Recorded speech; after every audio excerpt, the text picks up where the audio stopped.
Voici toute la théorie qui porte sur les miroirs courbes, les miroirs sphériques. Alors, nous allons voir deux types de miroirs. Nous allons voir le comportement des rayons lumineux avec ces miroirs et nous allons voir aussi les problèmes mathématiques. Alors, la réflexion sur les miroirs sphériques, miroirs concaves et miroirs convexes.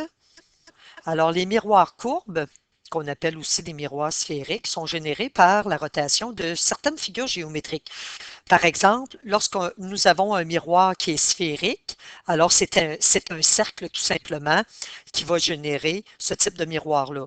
Un miroir cylindrique, ça c'est celui qu'on va utiliser en laboratoire le plus souvent parce qu'il ne coûte pas cher. Il est coupé dans un cylindre tout simplement et c'est le rectangle on fait subir une rotation au rectangle pour obtenir ce cylindre-là. Le parabolique, donc s'il est découpé dans une parabole, l'elliptique dans l'ellipse, l'hyperbolique dans l'hyperbole.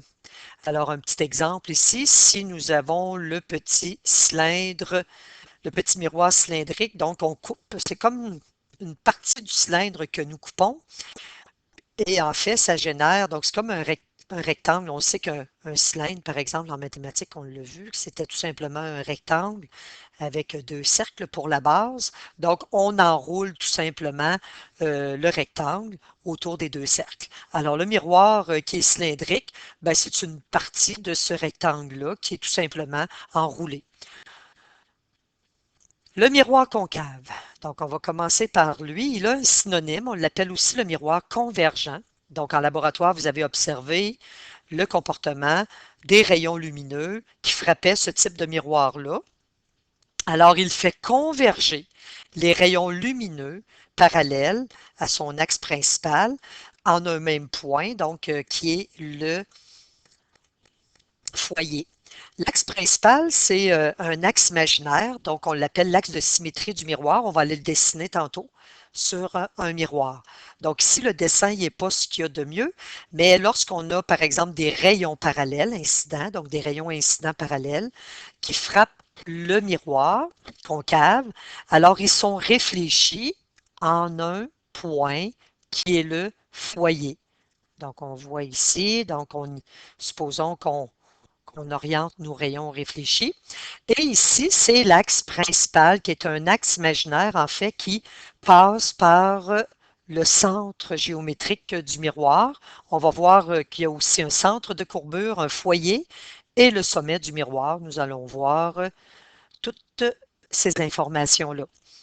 Parlons avant d'aberration sphérique. Alors, l'aberration sphérique, c'est un défaut optique. En fait, c'est les miroirs de piètre qualité vont nous donner, donc les miroirs courbes de piètre qualité vont nous donner l'aberration sphérique. Ça veut dire que les rayons qui sont parallèles à l'axe principal, lorsque ils vont être réfléchis, alors ils n'iront pas juste sur un seul foyer. En fait, ils vont réfléchir euh, en plusieurs points autour du foyer.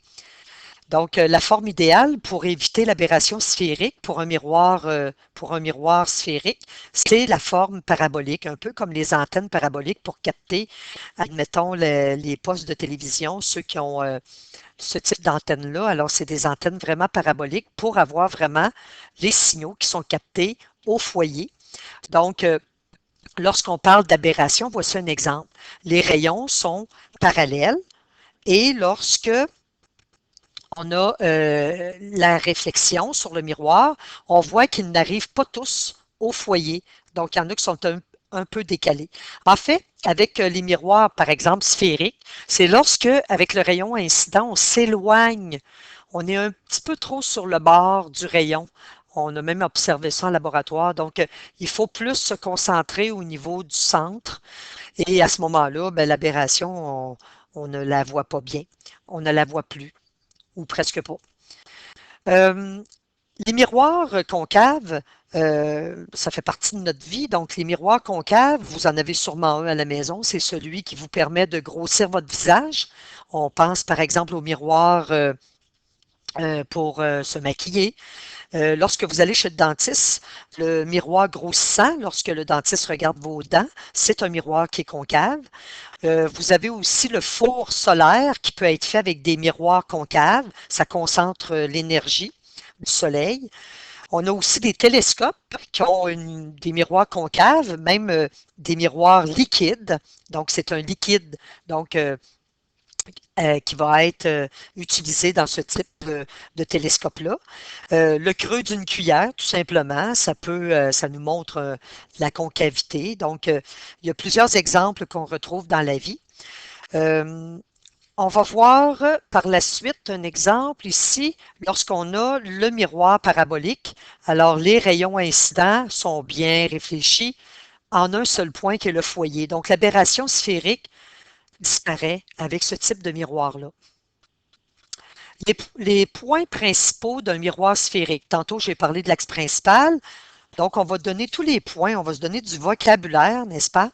Alors, un petit peu plus bas sur votre feuille, sur votre document, vous avez la définition du sommet. Alors, le sommet, c'est le S, c'est tout simplement le sommet du miroir. C'est tout simplement le centre géométrique de la surface du miroir. Le foyer, juste avant, on a l'axe principal qui est ici. L'axe principal qui est un axe imaginaire, c'est l'axe de symétrie du miroir. Il passe par le sommet, par le foyer et par le centre de courbure. Le foyer, c'est tout simplement un point où convergent les rayons parallèles à l'axe principal. Donc, si nous avons un rayon incident qui frappe le miroir, alors il sera réfléchi. Donc, si ce rayon incident-là est parallèle, alors il sera réfléchi. Il va converger. C'est pour ça qu'on appelle le miroir concave un miroir convergent. Donc, il va faire converger les rayons en un seul point qui est le foyer. Donc, on donne à ce point-là de convergence la lettre F, grand F, pour le foyer. Ensuite, nous avons le C pour, en fait, le C, c'est pour le centre de courbure. Le centre de courbure, lui, lorsqu'on prend la courbure de ce cercle-là, par exemple, alors on peut générer un cercle. Je vais manquer d'espace, là, mais avec cette portion-là d'arc, on peut générer un cercle. Bon, là, je manque d'espace, là, mais vous comprenez le principe. Et le centre de courbure va se retrouver au centre de ce cercle-là. Il y a aussi une mesure qu'on peut calculer lorsqu'on part du centre de courbure jusqu'au sommet. C'est le rayon de courbure, donc la lettre grand R. C'est une mesure. Et le foyer ici, il y a une mesure du foyer au sommet qu'on appelle petit f, ou aussi on peut l'appeler petit l indicé du petit f. Donc, c'est la distance focale, tout simplement. Alors, ce qu'on remarque, c'est que la distance focale, elle est deux fois, pardon, le rayon de courbure est deux fois la distance focale. Donc, ici, j'ai une distance focale et ça m'amène au centre de courbure. Alors, on a vu le foyer, le centre de courbure, le sommet du miroir, l'axe principal qui passe par ces points. La notion de normale, c'est écrit sur votre document. Je vais revenir là-dessus lorsqu'on va tracer les champs de vision qu'on retrouve pour les miroirs concaves et convexes. Donc, je vais revenir là-dessus.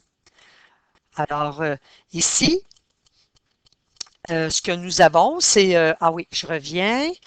C'est que le miroir ici qu'on a utilisé, c'est un miroir avec une courbe pour montrer le miroir concave. En passant, normalement, il y a des petites parties hachurées aussi derrière pour nous dire il est où le derrière du miroir. Mais on n'utilisera pas vraiment cette forme-là lorsqu'on va avoir à tracer, par exemple, des images d'un objet qui est placé devant un miroir concave. On va plutôt utiliser cette forme-là de miroir concave. Donc, le miroir concave, on va tout simplement montrer la concavité de cette manière, le dos étant ici. Alors, c'est une représentation du miroir. Donc, on va retrouver le S, le F, le C, l'axe principal. L'axe principal, idéalement, il est en pointillé. Donc ici, c'est tout ce qu'on a mentionné tantôt, le sommet, le foyer, le centre de courbure, AP pour l'axe principal.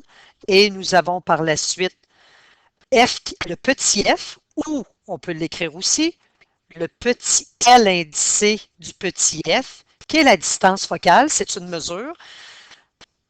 Ici, le foyer, si on veut le calculer alors qu'on nous a donné le rayon de courbure, on peut tout simplement prendre le rayon de courbure et le diviser par 2, parce que le foyer, en fait, il est à mi-chemin entre le sommet et le centre de courbure. Donc, pour connaître la distance focale, on peut tout simplement prendre le rayon de courbure et le diviser par 2.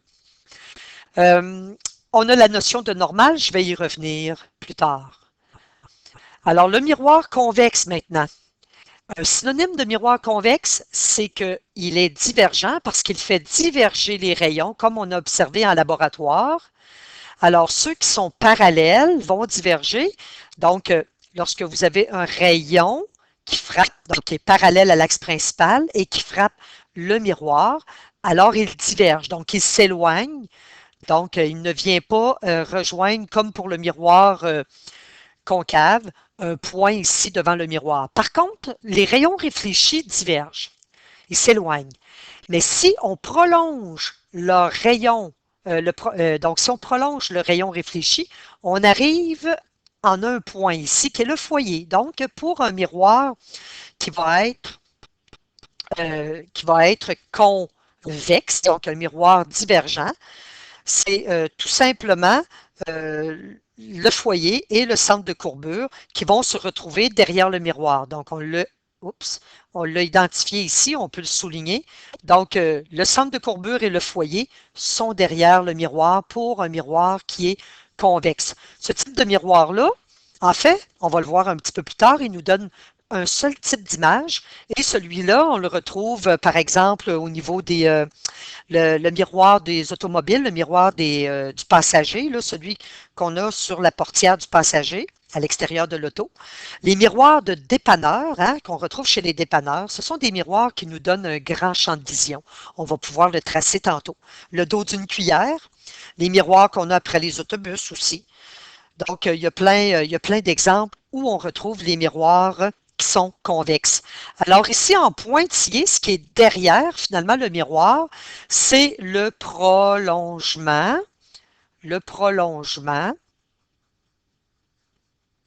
des rayons réfléchis. Hein, on a déjà abordé cette notion-là avec les miroirs plans. Donc, les rayons réfléchis, lorsqu'on avait des images virtuelles, on pouvait les prolonger comme derrière le miroir. Donc, c'est le prolongement des rayons qui sont réfléchis. On montre finalement tout ce qui est derrière avec des points tillés. Donc, tout ce qui est derrière le miroir avec des points tillés, tout simplement. Ici, même chose, on a utilisé une représentation de notre miroir ici qui est courbe. C'est très rare qu'on va utiliser cette représentation-là. On va plutôt donner cette représentation-ci. Ça, c'est le dos du miroir. Alors, qui montre que le miroir il est convexe, tout simplement. On va parler de la notion de champ de vision des miroirs courbes. On a vu le champ de vision devant un miroir qui était plan.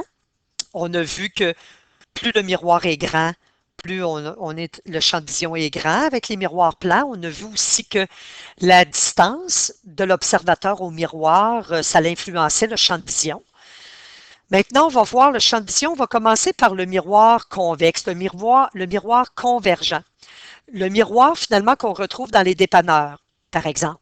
C'est le miroir qui nous donne le plus grand champ de vision. Donc, il dépasse le miroir plan, il dépasse le miroir concave. Donc, l'exemple que j'ai donné, les miroirs qu'on retrouve dans les dépanneurs. On va aller voir le champ de vision. Nous avons un observateur ici. Bon, là, je vais parler de notion de normale. Donc, avec un miroir plan, on disait que la normale, lorsqu'on avait des miroirs plans, par exemple, était une perpendiculaire qui était qui était formée avec la surface du miroir plan. Donc, c'était notre normale, on la faisait en pointillé. Pour les miroirs courbes, en fait, c'est que un miroir courbe, que ce soit concave ou convexe, On pourrait l'obtenir avec plein de tout petits miroirs plans juxtaposés, ça veut dire un à côté de l'autre, et on pourrait leur donner une forme qui est soit concave ou convexe. Donc, c'est comme si dans l'imaginaire, on avait plein de petits miroirs qui étaient plans et qui composaient la forme courbée du miroir concave ou convexe. Alors, le centre de courbure, lui, tout simplement, avec le point d'incidence, hein, le point d'incidence, on sait que c'est lorsque nous avons le rayon incident, ici il y a une petite erreur là, au niveau des flèches, donc lorsque nous avons le rayon incident qui arrive à la surface du miroir, nous avons à ce moment-là le point d'incidence et la normale pour les miroirs courbes va toujours s'obtenir finalement avec le centre de courbure. On va relier le centre de courbure avec le point d'incidence, tout simplement.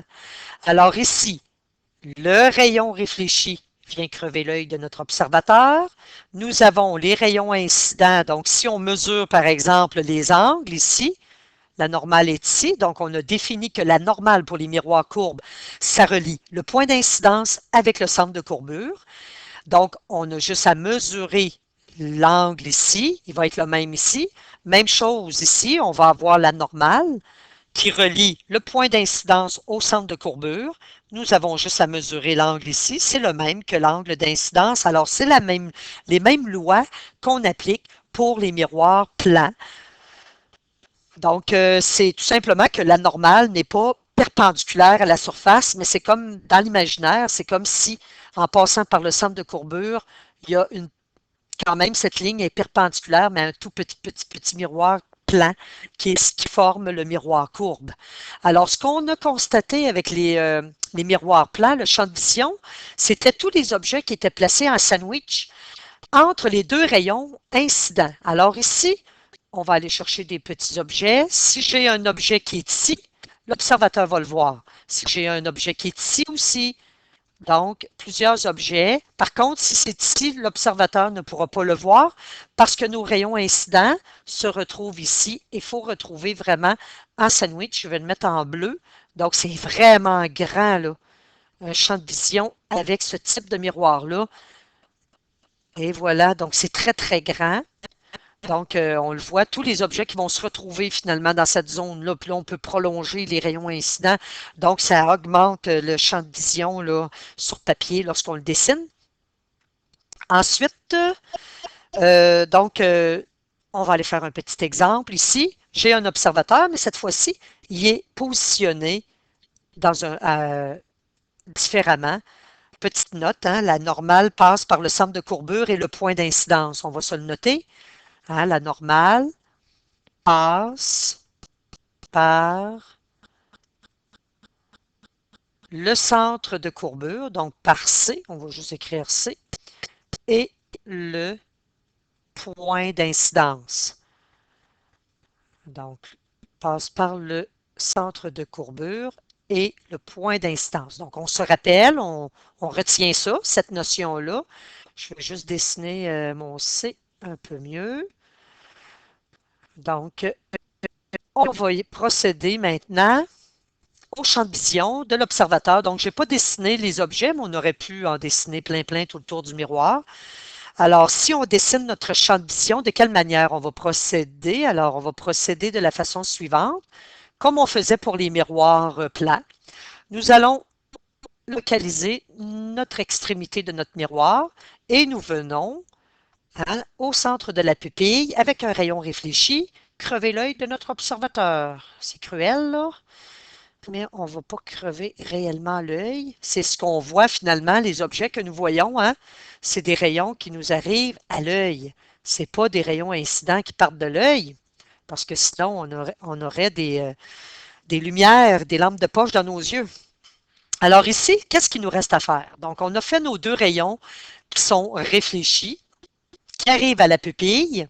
Alors là, nous allons tracer tout simplement la normale, qui est tout simplement une ligne qui relie le centre de courbure au point d'incidence. Et voilà.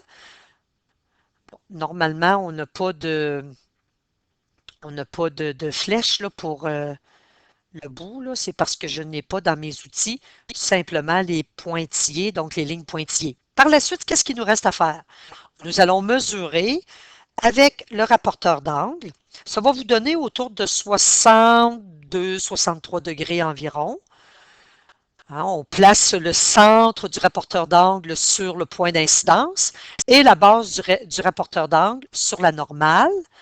Et par la suite, on va aller tracer le rayon incident, donc qui va arriver, donc le rayon incident qui va arriver ici, en respectant, bien entendu, là, moi j'ai fait ça quand même à main levée, en respectant le 63 degrés. Donc, normalement, là, c'est pas exactement 63, il faudrait qu'il soit plus écartelé, là, mais je suis limitée au niveau de l'espace ici. Même chose de l'autre côté. Alors, on va aller tracer notre normale qui relie le centre de courbure avec le point d'incidence. Voici la normale.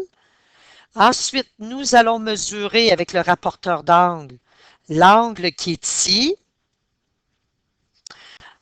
Donc, l'angle qui est là, c'est environ un angle de 85 degrés. Donc, ça peut varier de plus ou moins 2 degrés. Ensuite, nous allons tracer notre rayon incident. Bon, là, je manque un petit peu d'espace, mais vous comprenez qu'on va respecter, là, on va mesurer là, avant de le tracer. Donc, le rayon incident avec un angle de 85 degrés. Vous allez avoir sur votre feuille, vous allez avoir un champ de vision plus grand que le mien. Moi, j'ai été limitée. Alors, encore une fois, les objets, si on place des objets un petit peu partout, ici, ils seront tous vus, ces objets-là, parce qu'ils sont en sandwich entre les deux rayons incidents. Par contre, ici, celui-ci ne sera pas vu. Donc, il faut que les objets soient en sandwich entre les deux rayons incidents qui frappent le miroir. La notion maintenant bon, on va aller dans le miroir concave, il n'est pas vraiment intéressant en ce qui a trait au champ de vision parce qu'en fait, il faut vraiment avoir la face pratiquement collée sur un miroir concave pour voir son image à l'intérieur. Donc, celui-là, je vous le montre juste pour votre culture personnelle. Alors, on a tracé les rayons qui sont réfléchis. On a tracé les normales qui passent par le centre de courbure et qui relie le point d'incidence. Et par la suite, on a mesuré tout simplement les rayons et voilà, pas les rayons, mais les angles. Et on a respecté le même angle.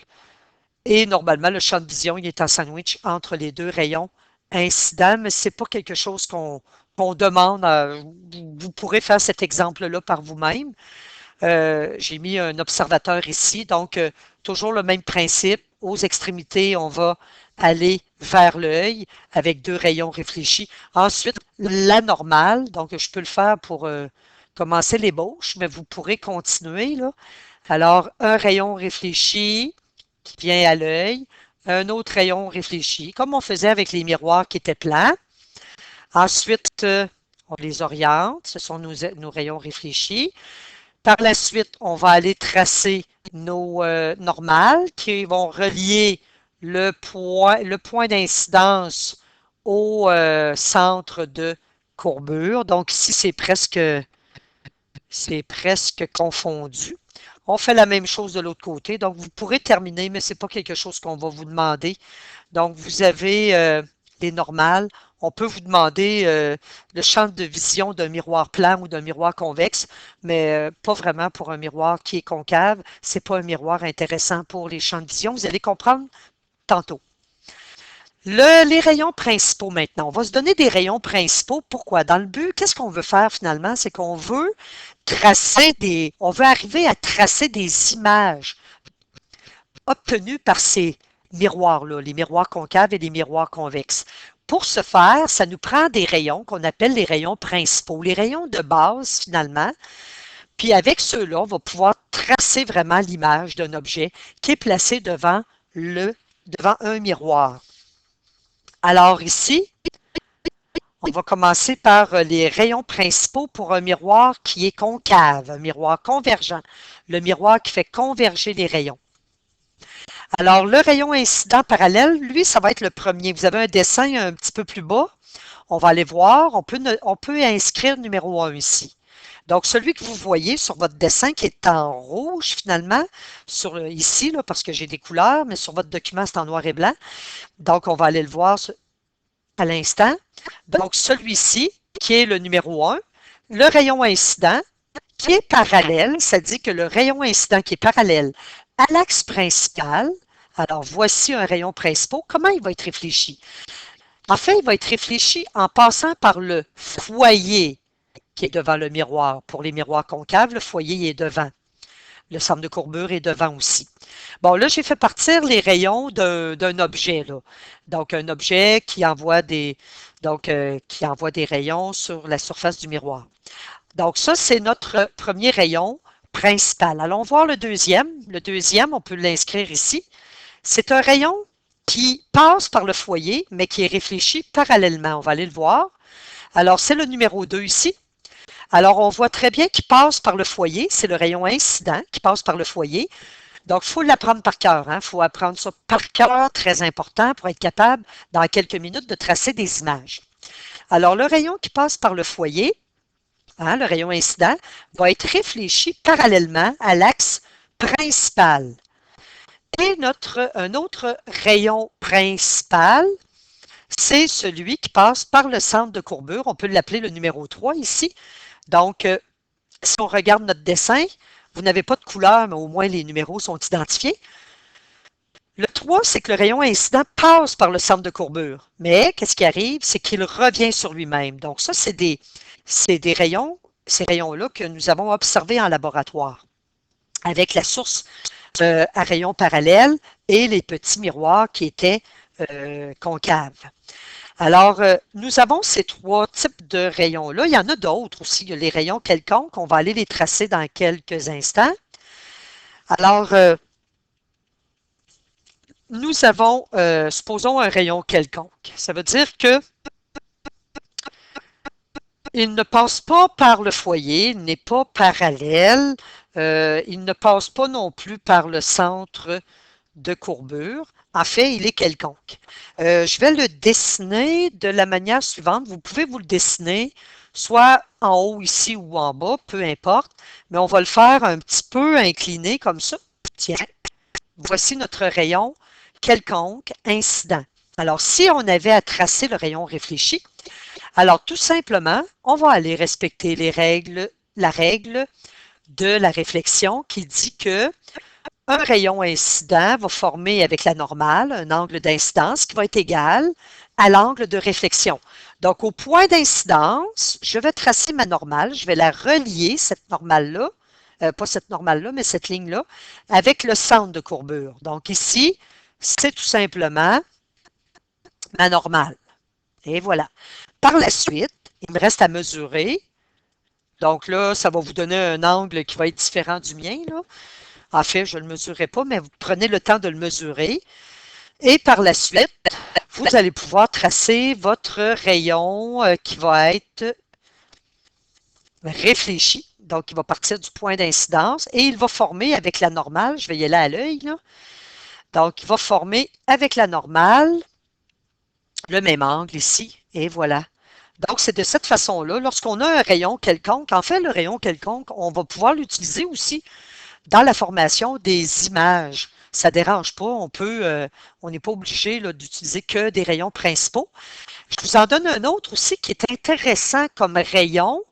Je le qualifierais de rayon principal lui aussi parce que c'est le rayon qui passe par le sommet du miroir.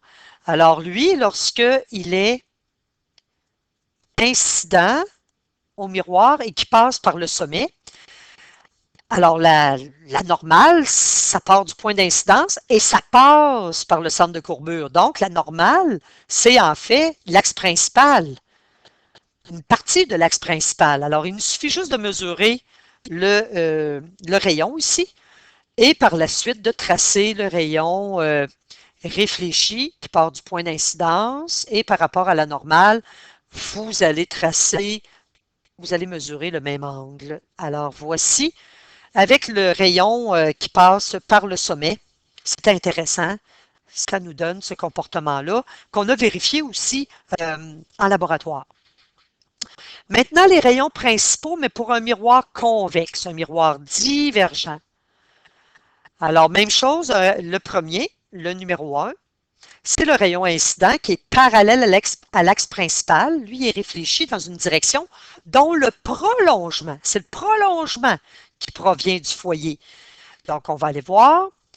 Le premier, vous avez un rayon, donc oui, c'est ça, un rayon incident qui est parallèle, c'est le premier, à l'axe principal. Et c'est sûr que devant un miroir qui est divergent, le rayon s'éloigne de l'axe principal, il diverge. Mais de quelle façon? De la façon suivante, c'est que son prolongement, en pointillé derrière le miroir, passe par le foyer. Et ça, il faut le montrer. Si jamais vous avez, exemple, un miroir qui est convexe, un axe principal, un rayon qui est parallèle à l'axe principal et que vous avez à l'arrière le foyer qui est dessiné ainsi que le centre de courbure. Alors, il ne faut pas juste faire un rayon qui est divergent comme ça, là. Il faut montrer vraiment le prolongement ici du rayon réfléchi derrière le miroir. Donc, il faut vraiment le montrer. Alors, ça, c'était le numéro 1.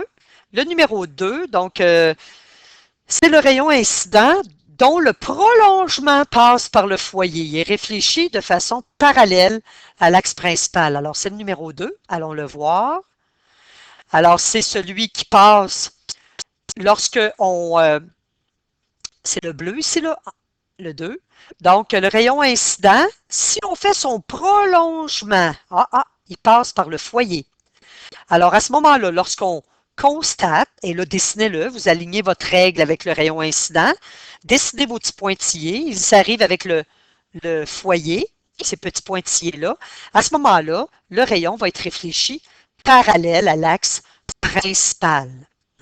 Et le troisième, on va l'appeler numéro 3, c'est le rayon incident dont le prolongement, cette fois-ci, passe par le centre de courbure. À ce moment-là, il est réfléchi sur lui-même un peu comme même chose que pour le miroir qui était concave. Donc, vous avez le rayon incident ici. Son prolongement, il n'est pas nécessairement donné. Il faut vraiment prolonger pour vérifier s'il passe par le centre de courbure. Si c'est le cas, alors le rayon sera réfléchi sur lui-même. Donc, voici les rayons principaux. Allons trouver maintenant euh, un rayon qui est quelconque. Donc, un rayon quelconque, on va le dessiner. On fait la même analogie qu'avec le miroir concave tantôt. Donc, placez-le pour pas que son prolongement passe par le foyer ou le centre de courbure. Donc, voici un rayon quelconque. Par la suite, donc ça, c'est un rayon incident quelconque. Par la suite, ben, qu'est-ce qu'on applique? Tout simplement les lois de la réflexion. L'angle d'incidence est égal à l'angle de réflexion. On va aller tracer notre normale parce que les angles sont mesurés, les angles d'incidence et de réflexion, par rapport à la normale. Alors, la normale, on relie le centre de courbure au point d'incidence, mais on va vraiment dépasser, vraiment, vraiment dépasser. Alors, voici notre normale. Il nous reste par la suite à mesurer ici l'angle d'incidence et à tracer notre rayon qui va être réfléchi. Donc, il part du point d'incidence et on le mesure par rapport à la normale, toujours. Et voilà, le rayon réfléchi va avoir, avec la normale, le même angle que le rayon incident avec la normale. Et voilà. On peut aussi, c'est intéressant de faire passer un rayon par le sommet du miroir convexe. On va voir le même comportement que pour le miroir qui est concave. Donc, vous allez avoir que l'angle formé avec, c'est notre normal finalement, parce qu'on part du centre de courbure ici jusqu'au point d'incidence et on dépasse pour arriver devant le miroir. Alors, si on mesure ici l'angle, nous allons de l'autre côté mesurer le même angle avec la normale, et voilà, nous aurons à ce moment-là la loi de la réflexion qui est respectée. Par la suite, allons voir, donc là, nous venons de voir les rayons principaux, le comportement. Le but de ça, c'est de comprendre, c'est de dessiner des images. Donc, lorsque nous avons des objets devant un miroir concave ou convexe, c'est de dessiner l'image et on va faire ça avec les rayons principaux. Alors, on aborde les images formées par les miroirs courbes. Alors, pour trouver l'image d'un objet placé devant un miroir sphérique, on utilise les rayons principaux. En fait, 2, ça suffit. Donc, on peut en utiliser 2, c'est suffisant. Ensuite,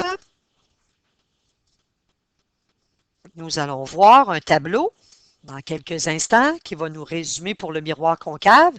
Alors, pour le miroir concave, on n'oublie pas, le synonyme, c'est miroir convergent. Hein, les rayons convergent en un point qui est le foyer.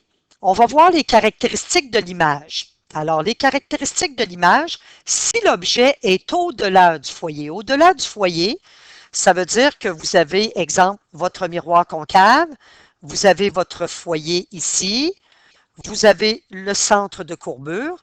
Alors, au-delà du foyer, c'est c'est avant le foyer. Donc, c'est ça que ça veut dire. Ça veut dire un objet qui serait placé ici, par exemple, qui serait placé ici, qui serait placé ici. Donc, au-delà du foyer, ça veut dire avant le foyer. On lit toujours en français, lorsqu'on lit des mots, on lit toujours de la gauche vers la droite. Donc, on va prendre cette convention-là aussi avec les miroirs. Malgré que ça s'inverse aussi, là, on peut lire de la droite vers la gauche, on peut inverser le miroir, mais normalement, lorsqu'on va parler de devant, là, le foyer, ben c'est devant ici le foyer, mais devant le miroir. Alors, l'image, si nous sommes au-delà du foyer, c'est une image qui va être réelle. Enfin, nous allons aborder la notion d'image réelle. On a vu avec les miroirs plans que nous avions les miroirs, pas des miroirs, mais des images qui étaient virtuelles. L'image réelle, je vous ai montré en laboratoire qu'on pouvait l'obtenir sur un écran, toujours associer image réelle à écran. C'est une image qu'on peut obtenir sur un écran. Donc, on la capte sur un écran. Tout le temps, tout le temps, tout le temps. Alors, ce sont les caractéristiques. Ça va. Alors, elle sera aussi la tête en bas, donc ça veut dire inversé. On peut dire aussi renversé sans problème. Donc, l'image va avoir la tête en bas, inversée. On dit aussi, la définition d'image réelle arrive. Hein? Rappelez-vous, avec les miroirs plans, on avait dit que l'image virtuelle, elle était obtenue par le prolongement des rayons réfléchis. On se souvient de ça. Mais une image réelle est formée à la rencontre des rayons réfléchis. Ce n'est pas le prolongement. Le prolongement, ça, c'est pour les images qui sont virtuelles. Donc, pour les images qui sont réelles, c'est formé à la rencontre des rayons réfléchis et elle peut être reçue sur un écran. Très important. Aussitôt qu'on voit réel, c'est sur un écran qu'on peut obtenir cette image-là. Si l'objet est placé entre le foyer et le sommet, alors elle sera virtuelle et droite. On va aller voir des exemples. Alors, ce que j'ai sur le tableau qui suit, en fait, c'est avec les miroirs concaves, ce sont tous les cas possibles. Donc, lorsque vous avez, par exemple, un objet, la lumière, l'objet est tellement loin, il est à l'infini, par exemple, une étoile. Et à ce moment-là, lorsque l'objet est à l'infini, ses rayons incidents arrivent vraiment parallèles à l'axe principal. Et à ce moment-là, qu'est-ce qu'on a comme image? En fait, l'image est tout simplement un point au foyer principal. Donc, ça, c'est le cas pour certains télescopes. Par exemple, on va utiliser des miroirs concaves à l'intérieur et les images seront un point au foyer, tout simplement. La notion de foyer principal, on va la voir avec, on va revoir cette notion-là avec les lentilles. Ici, j'ai le petit LF là, pour identifier la distance focale, mais on peut dire aussi le petit f. Alors, finalement, l'image se retrouve à une distance focale. La distance, c'est la distance focale, finalement. Maintenant, ce qu'on va faire, c'est que notre objet, on va le rapprocher tranquillement. Alors là, maintenant, il est à 2 distances focales. Ça veut dire que, non, il est à plus de 2 distances focales. Alors, il est au-delà du centre de courbure. J'avais oublié de le mentionner, là, le centre de courbure, il est ici, le centre de courbure, il est ici. Alors là, il est à plus de 2 distances focales. Il est au-delà du centre de courbure. On pourrait dire aussi au-delà du centre de courbure. Donc, de C. Ça veut dire devant. Alors, on le rapproche. Nous avons la formation ici avec les 2 rayons principaux. On va aller se pratiquer tantôt. Donc, on a pris celui qui était parallèle, il passe par le foyer, et celui qui passe par le foyer est réfléchi parallèle.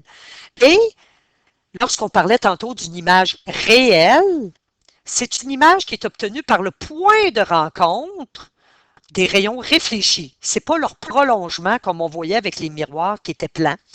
Alors, c'est vraiment le point de rencontre des 2 rayons réfléchis et l'image, elle est renversée, tête en bas, et voilà. Ici, lorsque l'objet est au-delà du centre de courbure, l'image est plus petite, elle est réelle, donc elle est plus petite que l'objet, elle est réelle. Donc ça, c'est bien de l'avoir en tête. Donc on peut l'apprendre par cœur. Ça va nous faciliter la vie lorsqu'on va analyser mathématiquement des situations avec les miroirs courbes. Nous avons une 3e condition. Maintenant, on est pile sur C. Donc, on est pile sur le centre de courbure. On est à 2 fois la distance focale. À ce moment-là, l'objet, lorsqu'on va tracer ces 2 rayons principaux, ici, nous avons celui qui est parallèle. On délimite toujours, on part toujours les rayons incidents là, principaux à la pointe de notre objet. Donc, le premier qui est parallèle va être réfléchi en passant par le foyer et celui qui passe par le foyer va être réfléchi parallèle. Nous allons obtenir à ce moment-là une image qui est réelle, ça veut dire renversée. Elle est obtenue, une image réelle est obtenue par le point à l'endroit où se rencontrent les 2 rayons réfléchis. Ici, sur le centre de courbure, lorsque l'objet est sur le centre de courbure, alors l'image a la même grandeur. Ça ici, c'est important. Ça peut nous éviter de faire des calculs pour rien dans une situation. On peut donner ce par cœur-là comme justification. On peut dire que lorsqu'un objet est sur le centre de courbure, alors l'image va avoir la même grandeur que l'objet et va être directement sur le centre de courbure. Elle va être réelle, renversée. Le 4e cas, on avance de plus en plus notre objet. Alors, l'objet il est rendu ici. C'est toujours lui, l'objet, là. Alors, l'objet est ici, c'est l'image. Alors, il est maintenant situé entre le centre de courbure et F. Donc, il est entre le centre de courbure et le foyer. À ce moment-là, toujours en partant du sommet de l'objet, un premier rayon principal qui est parallèle à l'axe principal, il est réfléchi en passant par le foyer et un autre rayon qui passe par le foyer. Il est réfléchi parallèlement à l'axe principal. Le point de rencontre ici des rayons réfléchis, c'est là où va se former l'image réelle. Elle va être renversée, plus grande que l'objet ici. Par la suite, la 5e situation, l'objet est vraiment pile sur le foyer. À ce moment-là, il n'y aura pas d'image. Donc, il n'y a pas d'image. Ici, il nous manque un rayon. On pourrait prendre, par exemple, le rayon, je vais le dessiner, le rayon qui passe par le sommet. Donc, il va être réfléchi comme ça, en respectant vraiment la loi de la réflexion, donc le même angle. Et on voit que les 2 rayons réfléchis, autant leur prolongement que les 2 rayons, ne se toucheront jamais. Donc, ça veut dire qu'il n'y aura pas d'image formée lorsque l'objet est au foyer, directement sur le foyer. Le dernier cas, celui-ci, c'est lorsque, justement, je mentionnais tantôt que les miroirs que vous avez à la maison, peut-être les miroirs de maquillage, euh, ils ont un côté concave et on voit notre face grossie lorsque nous sommes très près de ces miroirs-là. En fait, c'est lorsque vous êtes entre le foyer et le sommet. Donc, ça, c'est l'objet. Hein? Ça, c'est toujours mon objet, mon sapin là, qui est droit. Alors, lorsque vous êtes situé entre le foyer et le sommet, vous vous voyez dans le miroir. Sinon, juste avant, là, toutes les images que nous avions qui étaient réelles, on les obtient sur un écran. Mais lorsqu'on arrive avec l'image virtuelle, on la voit vraiment dans le miroir, derrière le miroir. Alors ici, je prends un rayon principal. En fait, je prends celui qui passe, ici on a pris celui qui passe par le foyer et qui frôle ici l'extrémité de l'objet. Alors, il est réfléchi parallèle à l'axe. Et le deuxième, c'est celui qui passe qui est parallèle, OK, à l'axe principal. Alors, il est réfléchi en passant par le foyer. Et comme on peut voir, les deux rayons réfléchis ne pourront jamais se toucher. Alors, c'est leur prolongement qui peut se toucher. Et on a dit d'une image virtuelle lorsque nous avons étudié le miroir plan qu'une image virtuelle, elle était obtenue par le prolongement des rayons qui sont réfléchis. Alors voici l'image. Elle est virtuelle avec un miroir concave. Lorsque nous allons obtenir une image virtuelle, elle va toujours être plus grande que l'objet. Donc, on a l'objet ici, on a l'image ici. C'est des miroirs grossissants, les miroirs concaves, lorsque nous sommes situés entre le foyer et le sommet. Alors, elle est virtuelle, ça veut dire droite. Elle est plus grande que l'objet, elle est derrière le miroir.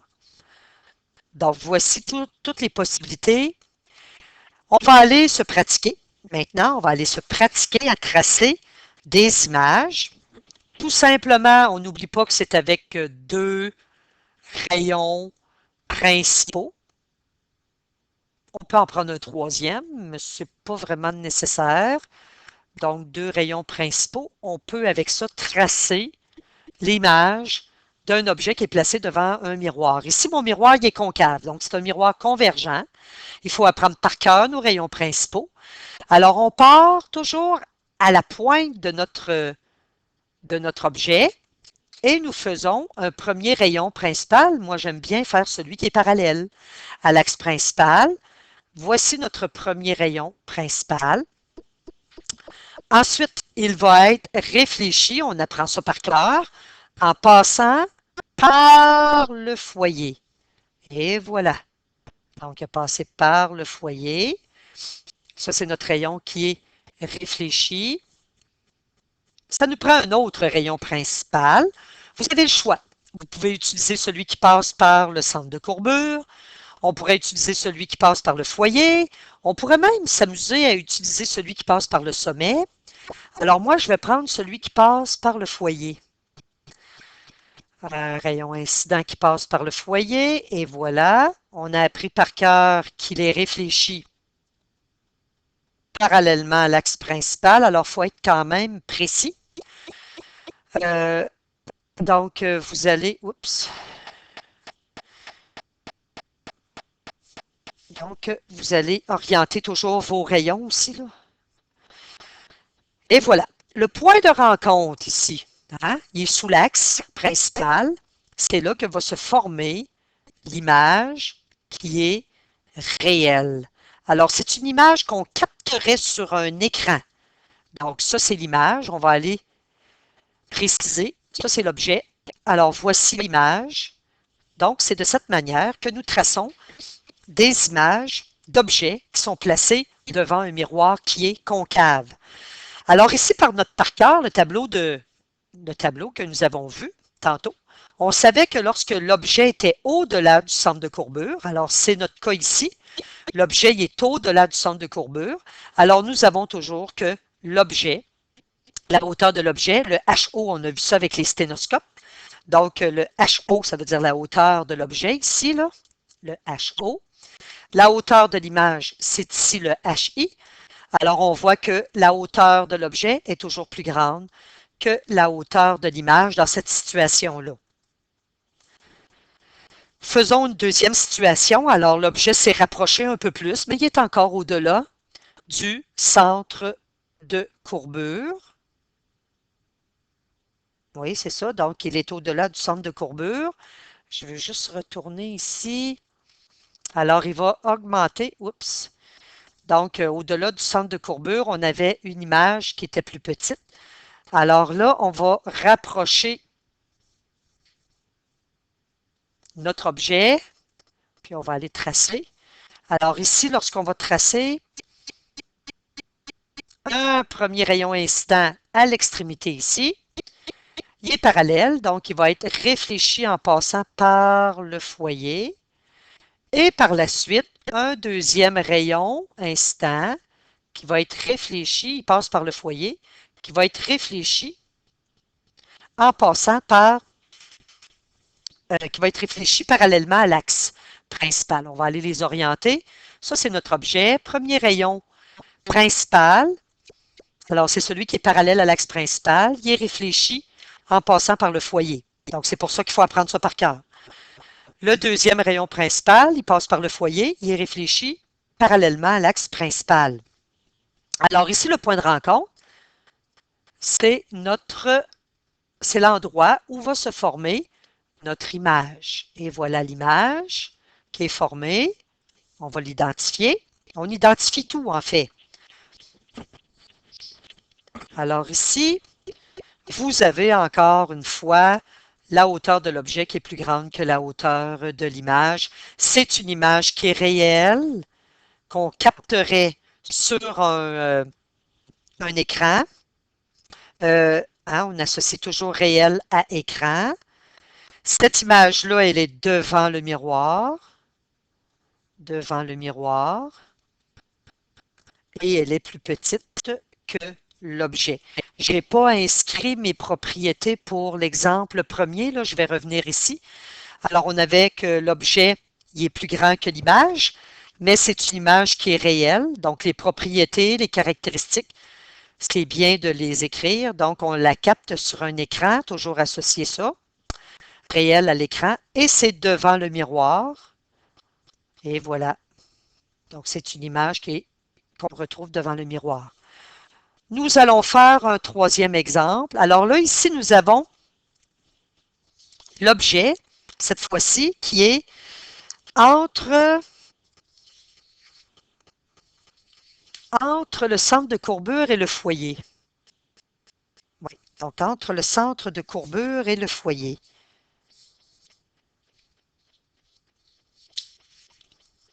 Donc ici, nous allons tracer un premier rayon incident, celui qui est parallèle à l'axe principal. Il va donc être réfléchi en passant par le foyer. C'est un miroir convergent, donc les rayons convergent en un point qui est le foyer. Pardon. On va faire passer maintenant notre prochain rayon ici. Ah, je l'ai fait passer, on va le recommencer, en fait. Et voilà. Oups. On va juste l'effacer, n'est-ce pas? On va le supprimer. Je l'ai fait passer par le sommet, c'est correct aussi, là, il n'y a pas de problème. On peut le faire passer par le sommet. Ah, on va juste faire ça comme ça.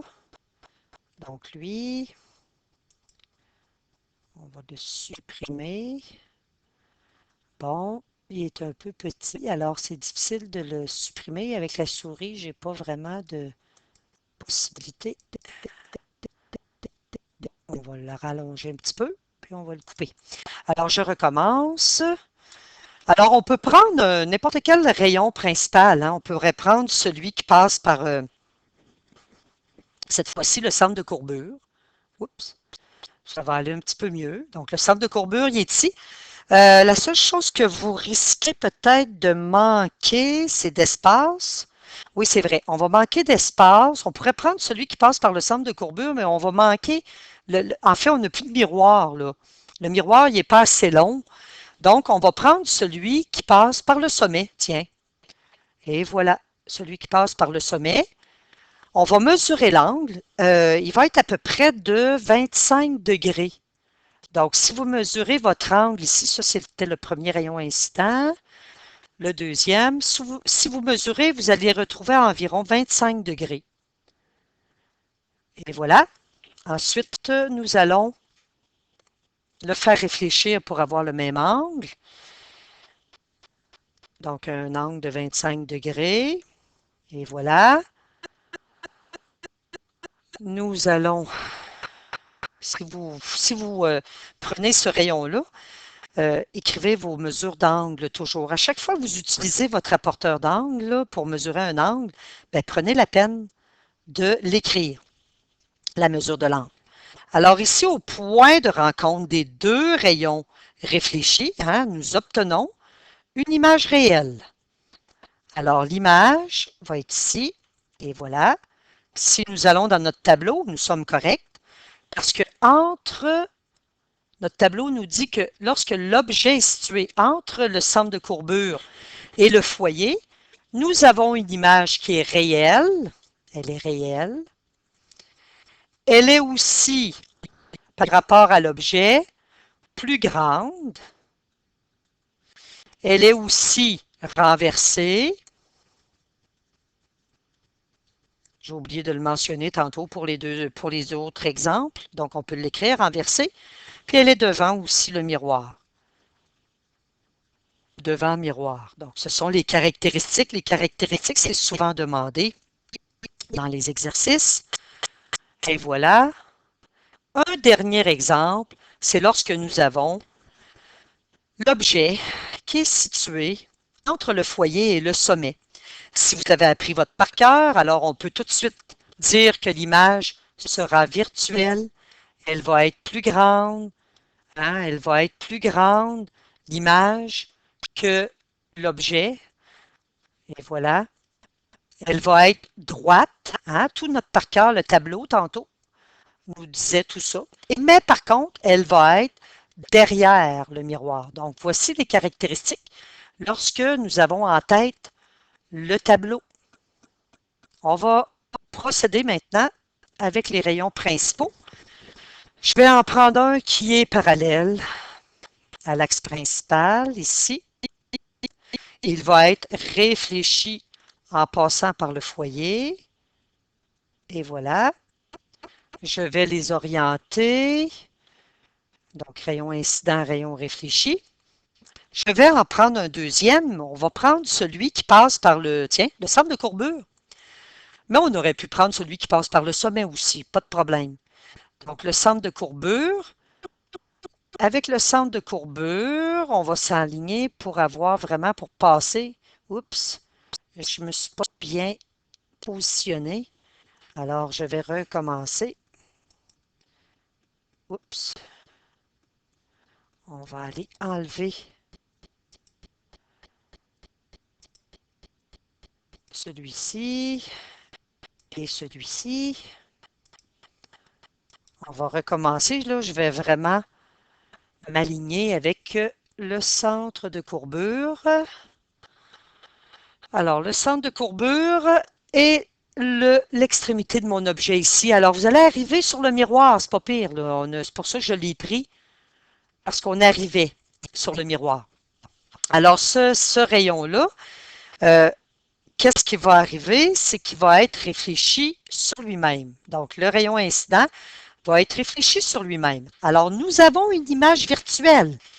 La définition d'une image virtuelle, c'est qu'elle s'obtient par le prolongement, le prolongement des rayons réfléchis. Alors, c'est le point de rencontre, mais du prolongement des rayons réfléchis. Parce qu'on peut voir que devant le miroir, les rayons réfléchis ne peuvent pas se rencontrer en un point. Alors, à ce moment-là, c'est le prolongement des rayons réfléchis. Alors, je prolonge mon rayon réfléchi ici et je prolonge mon autre rayon réfléchi ici. Alors, on a le point de rencontre. Le point de rencontre ici, donc c'est le prolongement. Et voilà. Je vais aller prolonger. N'hésitez pas à prolonger vos votre axe principal si jamais vous manquez de longueur.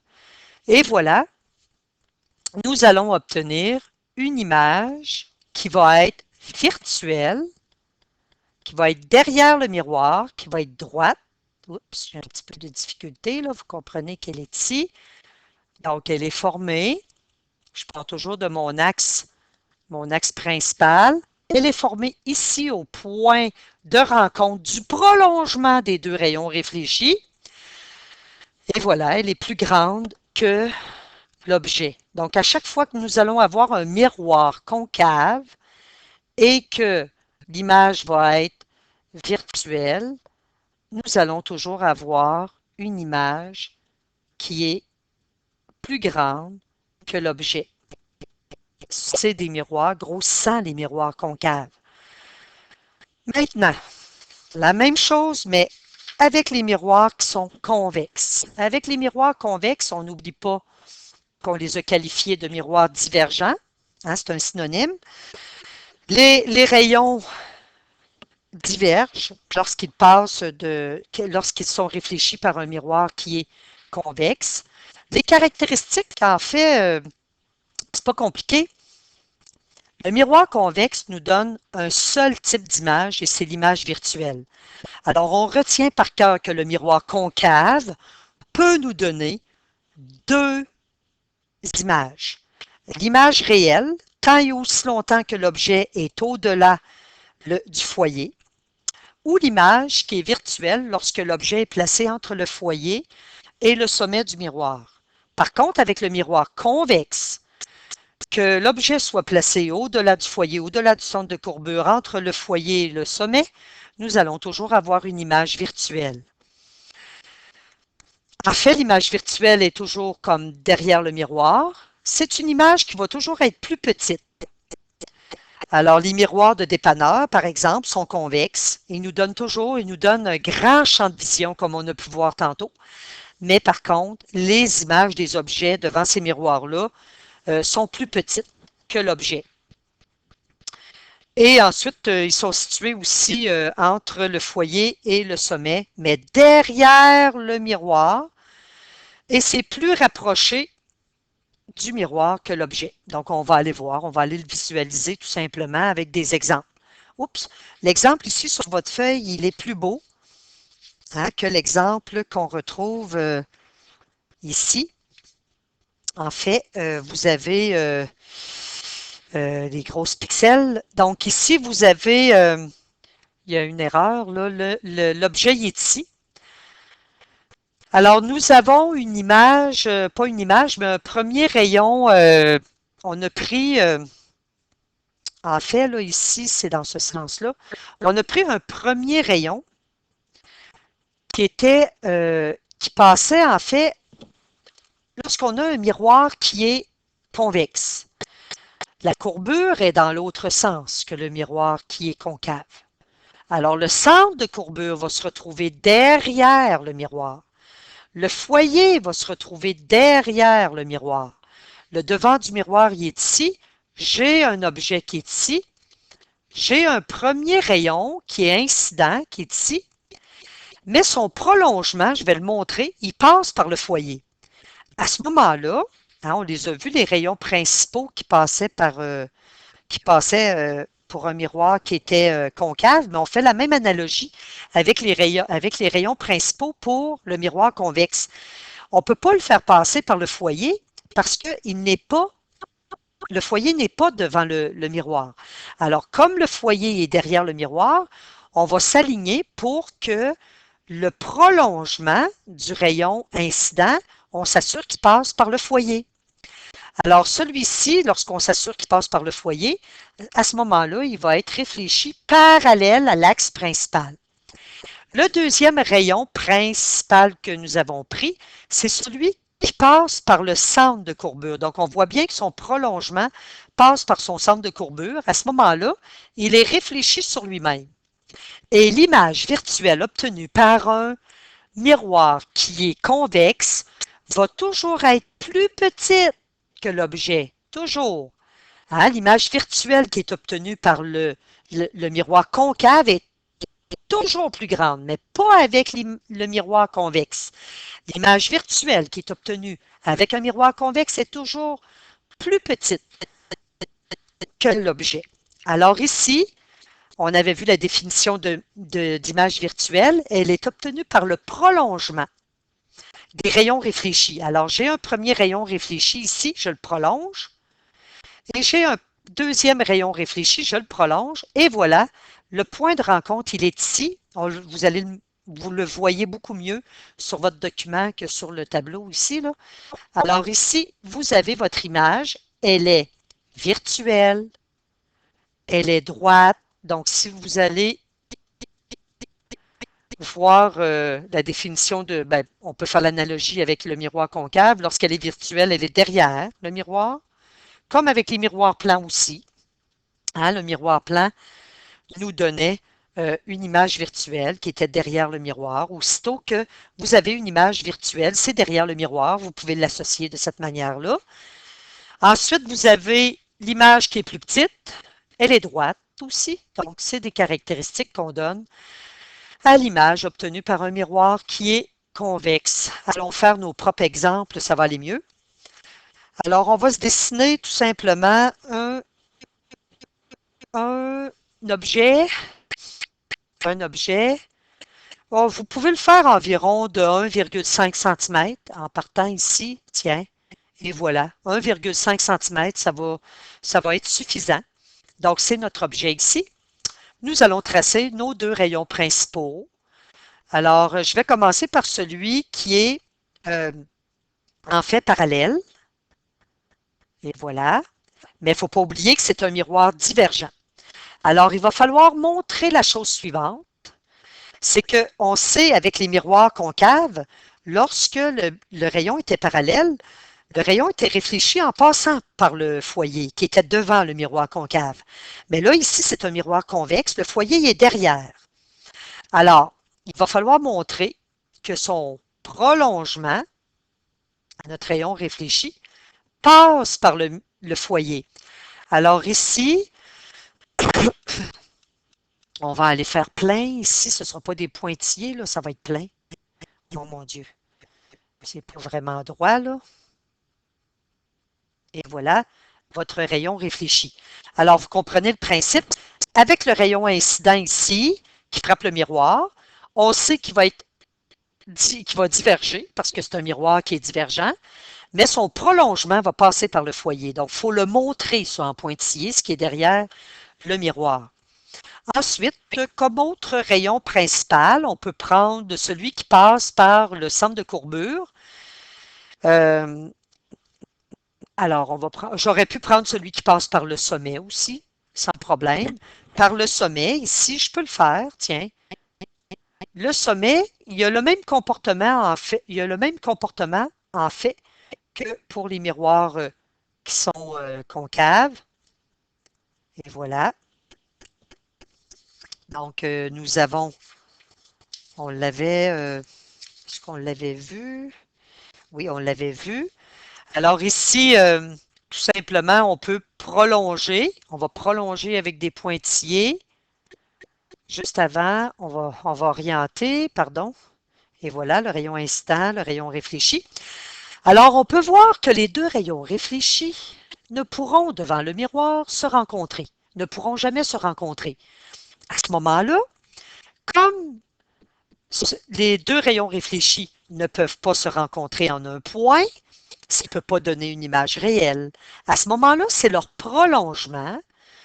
Hein, on va les prolonger. Celui-là, il est déjà prolongé. On va prolonger celui-ci. Et voilà. Donc, le prolongement des rayons réfléchis, le point de rencontre ici, va nous donner l'endroit où va se former l'image. Et voilà, c'est notre image. Alors, l'image, elle est toujours plus petite que l'objet. C'est toujours une image qui est virtuelle. Elle est droite. Elle est derrière le miroir. Et voilà. Donc, avec un miroir qui est convexe, vous avez toujours un seul type d'image qui est l'image virtuelle. Retenez par cœur que l'image que le miroir concave nous donne deux types d'images, mais que le miroir convexe nous donne un seul type d'image. Et si vous avez un miroir de plus, vous pouvez tout simplement vous placer encore n'importe où un autre objet de 1,5 cm environ, un petit peu plus loin, et de tracer l'image. Donc, je vous laisse vous pratiquer, tout simplement. Bon, maintenant que nous savons comment tracer des images pour un miroir concave et un miroir plan, là, ça va être un peu plus mathématique. Nous allons voir les formules mathématiques en lien avec les miroirs sphériques. Nous avons une première formule qui est celle-ci, qui dit que 1 divisé par la distance focale, je vais la réécrire ici, est égal à 1 sur la distance entre l'objet et le miroir plus 1 sur DI, qui est la distance entre l'image et le miroir. Donc, on va les écrire. Donc, F, ça on l'avait déjà dit, c'est distance focale, tout simplement. Distance focale. Ça veut dire que c'est le foyer par rapport au sommet. Donc, c'est la distance foyer-sommet. On n'oublie pas que la distance focale, ça peut être un petit L indicé d'un petit F. Donc, ça, c'est la distance focale. Le DO, c'est tout simplement la distance qui est, on avait vu avec le sténopé, là, le principe du sténopé. Tout ce qui est lié avec l'objet, on met un petit indice O. Donc, c'est la distance objet-miroir, donc objet-sommet. Le DI, c'est la distance qui est image-sommet. Et voilà. On avait vu aussi avec les sténopés la formule du grandissement. Mais là, ici, avec les miroirs, on ajoute la double égalité et on ajoute un moins ici. Vous allez comprendre dans quelques instants pourquoi, avec les conventions des signes. Alors, HI, je n'ai pas besoin de le noter, là, c'est tout simplement la hauteur de l'image. HO, c'est la hauteur de l'objet. Le G, nous l'avions vu avec le sténoscope. Alors, c'est le grandissement. Voici les formules. On va se donner par la suite la convention des signes. La distance qui est objet-sommet, que ce soit pour un miroir concave ou un miroir convexe, c'est toujours positif. La hauteur de l'objet, que ce soit pour un miroir concave ou un miroir qui est... ici, c'est positif si image droite. Non. OK, donc ici, il y a une petite erreur, là. La hauteur de l'objet est toujours positive. On va enlever ça. Je m'excuse. On va aller le corriger sur le document. Le HI. Alors, le HI, c'est la hauteur de l'image. Elle est négative si l'image est réelle. Par contre, HI, donc, est positif si... Ah, mais ça fonctionne. Excusez-moi, il est tard. Ça fonctionne, je l'ai écrit ici. Donc, HO, il est toujours positif. Ah non, je ne l'ai pas écrit, excusez. On va l'ajouter ici à la place. Donc, HI est négatif si l'image est réelle. Ça veut dire renversée. Sinon, HI, il est positif si on a une image qui est virtuelle. Donc, on va l'ajouter. Donc, si vous avez une image virtuelle, une image droite, alors à ce moment-là, la hauteur de l'image, elle est positive. Par contre, c'est négatif si l'image est réelle, donc renversée. Le foyer, la distance focale, pas le foyer, mais la distance focale, c'est positif si le miroir est concave. La distance focale, c'est négatif si le miroir est convexe. La distance image avec le miroir, c'est positif si l'image est réelle. C'est négatif si l'image est virtuelle. Ça ici, il faut apprendre ça par cœur, parce que sinon, les formules ne fonctionneront pas. Vous n'aurez pas les bonnes valeurs, surtout avec la première formule. Et aussi, il existe plusieurs conventions. Attention, dans votre manuel, on vous en donne une deuxième. On va prendre la première, qui est celle-ci. Alors, on va aller faire tout simplement des exemples. Euh, donc, juste avant, il me manque une image. J'ai oublié de la mettre ici dans mon Smart. Je vais aller la chercher. Alors, ce ne sera pas long, quelques secondes. Mais en fait, ce que je vais faire pause. Et voilà, j'ai ma figure, j'ai la même que vous avez sur votre document. Alors, ce que je voulais montrer tout simplement, c'est les différentes variables. La convention, elle est inscrite là, un petit peu plus bas. Mais le HO, donc ici, on a un objet, donc c'est notre objet, ce sera ici. Nous avons par la suite un HI ici, qui est la hauteur de l'image. En passant, les formules, j'ai l'habitude de les démontrer, mais celle-ci, je ne les démontre pas, mais ça vient du fait qu'on a des miroirs, pas des miroirs, mais des rectangles qui sont semblables. Donc, c'est les lois des proportions qui nous amènent à ces formules-là, tout simplement. Le DO ici, alors vous allez avoir le DO qui est la distance, comme on a mentionné tantôt, de l'objet au sommet du miroir. Nous avons par la suite le DI. Oups, en fait, il y a une erreur ici. Ah, une grosse erreur. On, on va effacer ça. Voyons donc. Je n'ai pas vu ça. Alors, on oublie ça. Ici, l'image n'est pas là du tout, mais pas du tout. Allez le corriger dans votre document. L'image, elle est ici, formée au point de rencontre des deux rayons qui sont réfléchis.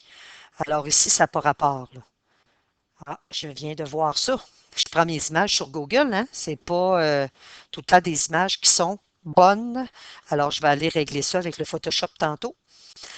Donc, ici, vous avez votre image. Ben, il l'avait bien positionné, en fait, là. Il avait bien écrit là, le mot image, mais il n'avait pas positionné l'image au bon endroit. Alors ici, nous avons donc de l'image à notre miroir, au sommet, finalement, le DI.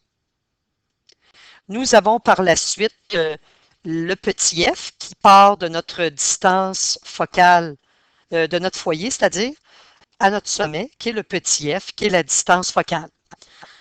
Alors, c'est nos variables que nous retrouvons. J'ai oublié le HI, et voilà le HI, et voilà. Donc, c'est les variables qu'on retrouve finalement dans nos formules. Par la suite, nous allons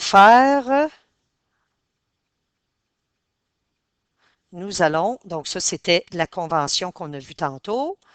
Donc là, nous allons faire des exemples avec les formules mathématiques. Je vais faire en fait quatre exemples. Alors, le premier, nous avons un objet de 4 cm qui est situé à 30 cm de miroir convergent. Ça veut dire un miroir concave. Moi, je fais toujours à main levée l'ébauche de la situation, vraiment à main levée, là. On fait ça rapidement. Le foyer, ensuite le centre de courbure, et on nous donne ici le rayon de courbure qui est égal à 10 cm. Ça veut dire que nous avons, si on pose notre problème, nous avons un rayon de courbure qui est de 10 cm. Ça veut dire que nous avons un foyer, une distance focale, qui va être égale à 10 cm divisé par 2. On avait vu la formule qui était R divisé par 2. Et voilà, de 5 cm. Nous avons une distance focale qui est égale à 5 cm. On nous dit que l'objet de 4 cm, c'est sa hauteur, ça. Donc, 4 cm de hauteur. Il est situé à 30 cm d'un miroir concave, convergent. Ça veut dire que c'est le DO, c'est l'objet qui est situé à 30 cm. Avec le tableau, on sait déjà que l'objet est au-delà du centre de courbure. À ce moment-là, ce que nous avons, c'est une image qui va être réelle. On connaît déjà ça. On sait que l'objet par rapport à l'image va être plus grand. Ça va être réel. Elle va être devant le miroir. Donc, c'est tout ça qu'on peut tout de suite dire lorsqu'on connaît notre tableau là, résumé. Alors ici, je vais faire ça à main levée. J'ai un objet qui est au-delà du centre de courbure. Donc ça, c'est mon objet. Je vais tracer un rayon parallèle. Il va passer ici par le foyer. Un rayon qui peut passer par le foyer. Il va être réfléchi de façon parallèle. Bon, là, je n'ai pas vraiment dessiné. J'ai dessiné à main levée, là. Donc, je n'ai pas respecté rien, là, comme je n'ai pas respecté d'échelle, rien. Mais c'est pour avoir une représentation visuelle de la situation. Alors, nous avons notre DO ici de l'objet au miroir, le DI qui est de l'image au miroir. Nous avons le petit f qui est la distance focale ici. Alors, on nous pose comme question, on veut trouver la position de l'image, ça veut dire le DI. On veut trouver le grandissement, ça veut dire le petit g. Et la hauteur de l'image, ça veut dire le HI. On n'est pas obligé de les trouver dans l'ordre. Nous allons utiliser la formule qui est 1 sur F, qui est égale à 1 sur DO plus 1 sur DI. Ça va me permettre de trouver le DI. On n'oublie pas que c'est un miroir qui est concave. La distance focale est positive pour un miroir concave. La hauteur de l'objet est toujours positive. Le DO, il est toujours positif. Alors ici, nous allons substituer, c'est bien important la convention des signes.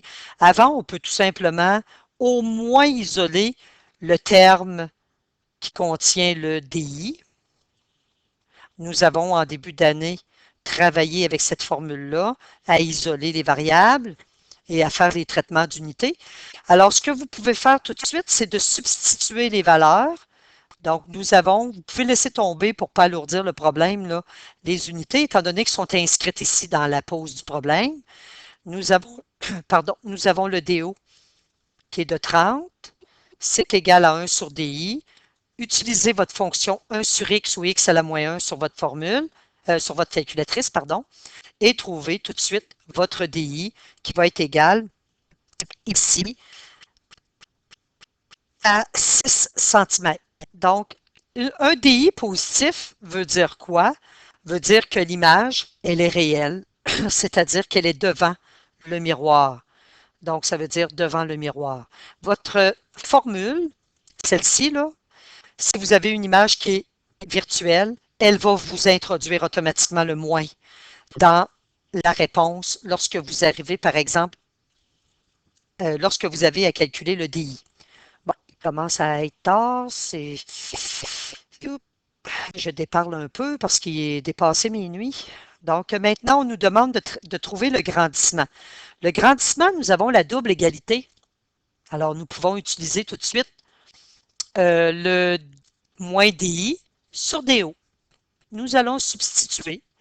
Alors, le moins reste là. Vous pouvez mettre une parenthèse pour votre DI. On vient de trouver 6 cm divisé par le DO qui était égal à 30 cm. Alors, les centimètres vont se simplifier. Il n'y a pas d'unité pour le G, hein, pour le grandissement. On l'avait vu avec les sténoscopes. Ça va nous donner une valeur qui est négative. Encore là, la valeur négative, ça veut tout simplement dire que l'image est renversée. Donc, elle est réelle. C'est pour ça le moins. Hein? L'image, elle est renversée, la tête en bas. Alors, c'est pour cette raison. Par la suite, on nous demande de calculer la hauteur de l'image. On peut utiliser tout simplement la double égalité de la formule. Le grandissement, on vient de le calculer. Hein? Il est égal à moins 0,2. Ah, j'aurais pu isoler ici. Avant, là, je vais isoler, tiens. Donc, c'est HI qu'on veut calculer. Donc, HI va être égal au grandissement fois HO. Et voilà. On va substituer. Le grandissement il est de 0, moins 0,2. Bien important de trimballer le moins. Et la hauteur de l'objet qui était de 4 cm, ça va nous donner un HI qui va être égal en centimètres. Hein, on réintroduit l'unité avec la hauteur de l'objet. Donc, une hauteur qui va être de moins 0,8 cm. Alors, on peut voir qu'elle est plus petite que l'objet. et elle est aussi, le moins veut dire tout simplement qu'elle est réelle, renversée, la tête en bas, tout simplement. Le deuxième exemple, ici on va retrouver l'objet devant un miroir concave encore une fois. Le rayon de courbure est de 10, donc ça veut dire que le foyer est de 5. Alors l'objet est situé à 6 cm, il est donc au-delà du foyer. Alors au-delà du foyer, nous allons retrouver, si on connaît notre par cœur de notre tableau, donc notre objet, en fait, il va être entre le centre de courbure et le foyer. À ce moment-là, si nous connaissons notre par cœur, nous savons déjà que l'image va être plus grande que l'objet. Et ensuite, elle va être réelle. On le sait déjà si vous apprenez par cœur votre tableau. Ensuite, ça veut dire qu'elle va être renversée. Elle va être devant le miroir. Alors, on va encore là illustrer la situation. Alors, nous avons un miroir concave, l'axe principal. Wow, je vais utiliser quand même mes outils parce que c'est pas mal croche avec ça. Donc, j'ai mon axe principal. Et voilà. J'ai par la suite mon miroir qui est concave. Je vais le dessiner comme ça. Et voilà. J'ai donc mon miroir concave. J'ai par la suite mon foyer. Bon, là, c'est sûr que je le fais à main levée, là. Mon centre de courbure. Et mon objet, cette fois-ci, il est placé entre le centre de courbure et le foyer. Pourquoi est-ce qu'on sait cette information-là? C'est parce qu'on nous a dit que le rayon de courbure était de 10, donc la distance focale est de 5 et l'objet y est placé à une position DO qui est égale à 6 cm. Alors, nous avons encore notre distance focale qui est égale à 10 cm divisé par 2, donc le rayon de courbure divisé par 2, ce qui nous donne 5 cm. C'est positif parce que c'est un miroir concave. Le DO est toujours positif pour les miroirs concaves ou convexes. Si on trace rapidement l'image, mais là je l'ai fait à main levée, et voilà, on va passer par le foyer comme ça, on passe par le foyer comme ça, et voilà, ça va être réfléchi comme ça. Donc nous allons avoir une image qui va être plus grande que l'objet, et voilà, c'est notre image. Elle est renversée. Alors, ce que nous avons comme autre information aussi, c'est la hauteur de l'objet, qui est de 4 cm. Ensuite, ce que nous avons, c'est tout. Nous avons à calculer la hauteur de l'image. Nous avons à calculer le grandissement. Nous avons à calculer la position de l'image. C'est le DI. Et voilà.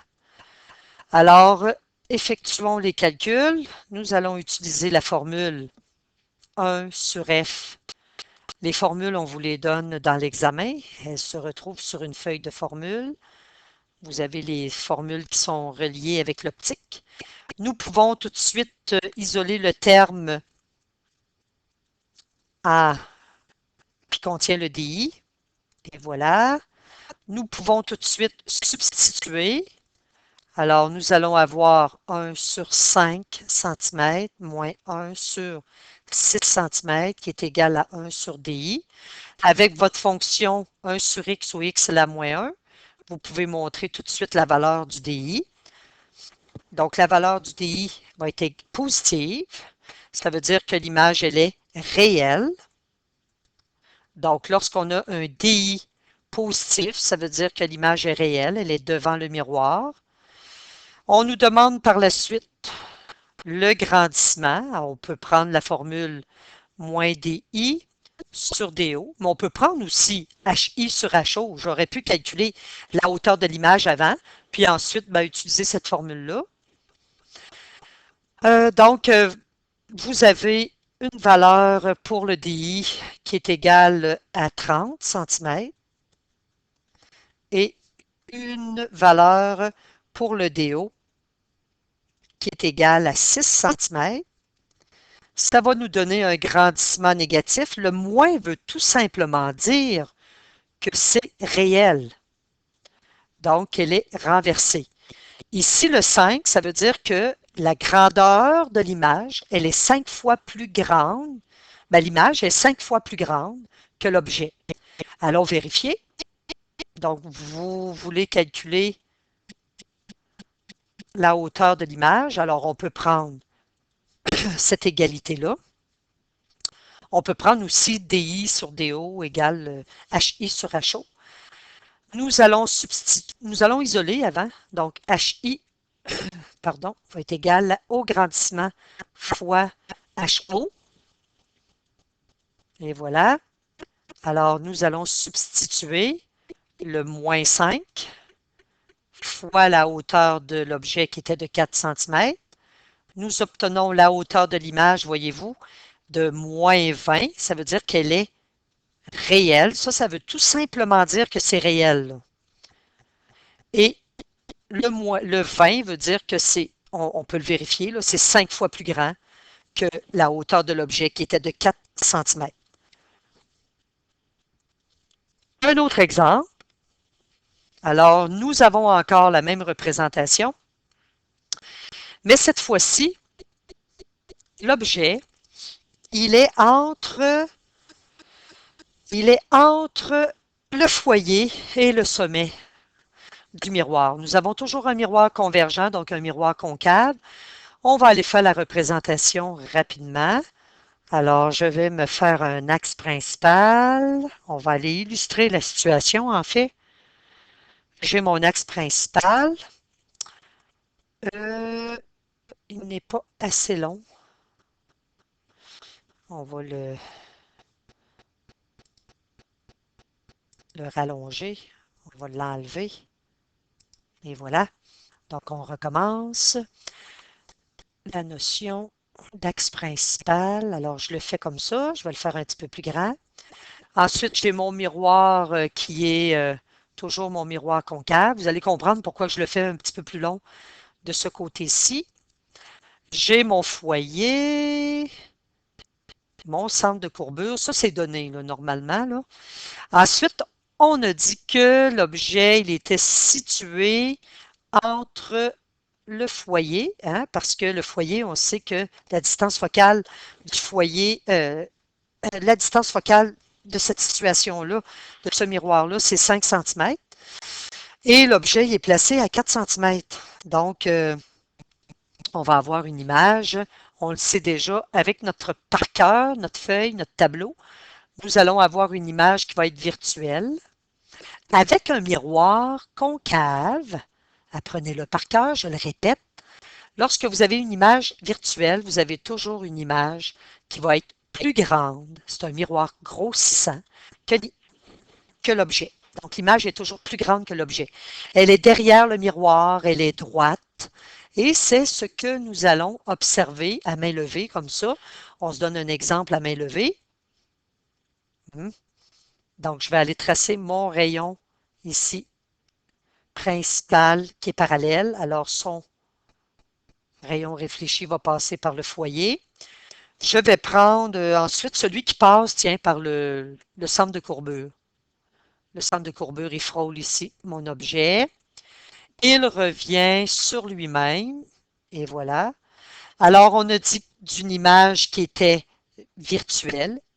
Voyez-vous, des rayons réfléchis devant le miroir ne vont jamais se rencontrer en un point. Alors, à ce moment-là, ça ne peut pas être une image réelle parce que les images réelles se rencontrent en un point. Alors, nous allons prolonger derrière le miroir les rayons réfléchis. Et voilà, je prolonge les rayons réfléchis. Et il y a un point de rencontre ici. Et à ce point de rencontre, j'ai la formation de mon image. Donc, je vais aller tracer le tout. Et voilà. Donc, j'ai prolongé, ici, il n'y a pas de flèche normalement, là. Donc, j'ai prolongé les rayons réfléchis et une image virtuelle, elle est obtenue par le prolongement des rayons réfléchis. Alors, voici l'image, elle est pas mal plus grande que l'objet. L'objet était ici. Alors là, on va poser notre problème. Alors ici, nous avons un miroir qui est concave. Donc, la distance focale, notre 10 cm divisé par 2, c'est positif. La hauteur de l'objet, qui est toujours de 4 cm, c'est toujours positif, même pour un miroir qui est convexe. Ensuite, nous avons la distance de l'objet au miroir, qui est égale à 4 cm. On nous demande de trouver D, qui est la position de l'image au miroir. On nous demande de trouver la hauteur de l'image. On nous demande de trouver le grandissement. Utilisons la formule 1 sur F est égal à 1 sur DO plus 1 sur DI. Vous allez voir apparaître comme par magie le moins qui va nous indiquer justement pour le DI que c'est une image qui est virtuelle. Alors là, je vais placer les termes, le terme en DI, je vais l'isoler comme j'ai fait tantôt avec les autres exemples. Je vais substituer. Alors, on va substituer le 1 sur 5 qui était moins, pardon, alors le moins,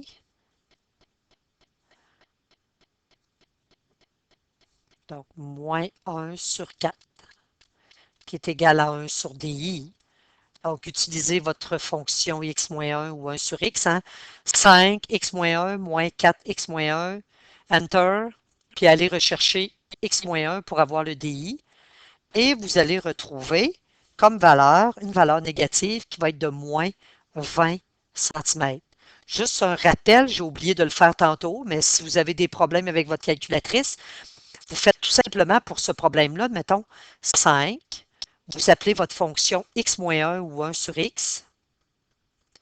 Ensuite, vous faites moins, vous tapez le 4. Ensuite, vous retournez chercher votre fonction x-1. Ensuite, vous faites le égal ou le Enter. Donc, Enter. Et vous allez rechercher le x-1. Ça va vous donner la réponse. On avait déjà pratiqué ça en début d'année. Alors ici, ce que veut dire le moins, ça veut dire que c'est une image qui est virtuelle, qui est donc derrière le miroir. Et voilà. On nous demande par la suite le grandissement. Alors, le grandissement, c'est moins DI sur DO. Alors, le grandissement, on a que DI est égal à moins 20. On l'écrit, le moins 20. Moins moins en mathématiques, ça fait plus. C'est divisé par 4 cm. Donc, ça, c'était des mesures en centimètres. Ce qui nous donne une valeur positive pour le grandissement. Ça veut tout simplement dire que l'image est droite. Ça veut dire que l'image est droite.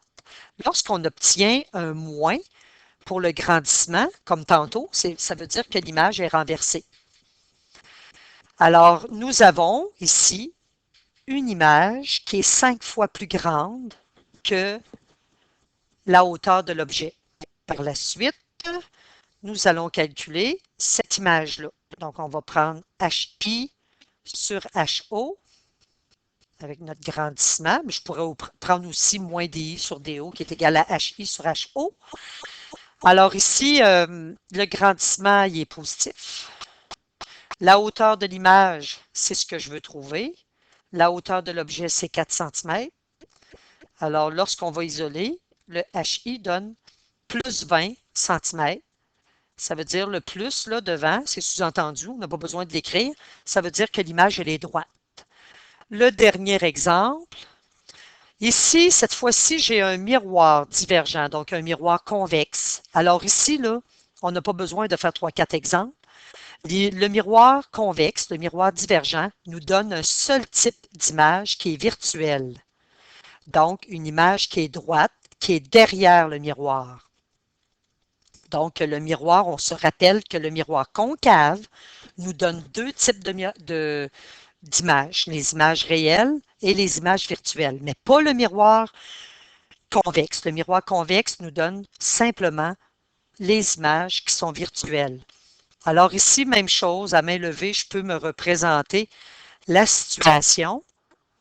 J'ai mon axe principal ici. Je vais aller tracer mon miroir qui est convexe. Je vais aller tracer derrière le miroir mon foyer et mon centre de courbure parce que ça tourne dans l'autre sens. Alors, c'est pour ça que ces deux lettres-là sont de l'autre côté. Mon objet maintenant, quelle que soit sa position, nous allons toujours avoir une image qui va être virtuelle. Alors, je vais tracer mes rayons principaux. Celui-ci est parallèle. Alors, je vais montrer que c'est son prolongement. Hein? Donc, le prolongement, comme ça, passe par le foyer. Bon, là, c'est sûr que devant le miroir, vous allez mettre ça plein, là. Mais moi, j'ai de la difficulté parce que je n'ai pas cet outil-là, là. Alors ici, vous allez mettre ça plein. Et voilà. Mais on montre que le prolongement passe par le foyer. Ensuite, je vais prendre un deuxième rayon principal. Je vais prendre celui qui passe, il pourrait passer par le centre de courbure. Donc, relier le centre de courbure. Il va revenir sur lui-même. Donc, ici, il est incident, mais il revient sur lui-même. Alors, le prolongement, ça ici, c'était mon rayon réfléchi. Alors, on voit que les deux rayons réfléchis devant le miroir, ils ne se toucheront jamais. Alors, il faut penser à aller faire leur prolongement. Voici le point de rencontre du prolongement, il est ici. Alors, le prolongement, et voilà l'image virtuelle qui est formée.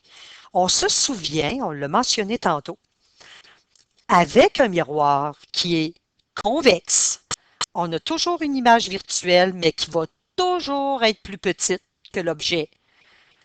Contrairement au miroir qui est concave, lorsqu'on obtient une image virtuelle avec le miroir concave, l'image est toujours plus grande. Lorsqu'elle est virtuelle, c'est un miroir qui est grossissant, le miroir concave. Mais avec le miroir qui est convexe, ça va nous donner toujours une image qui est plus petite. Ça fait beaucoup de par cœur à apprendre. Alors ici, allons faire la situation.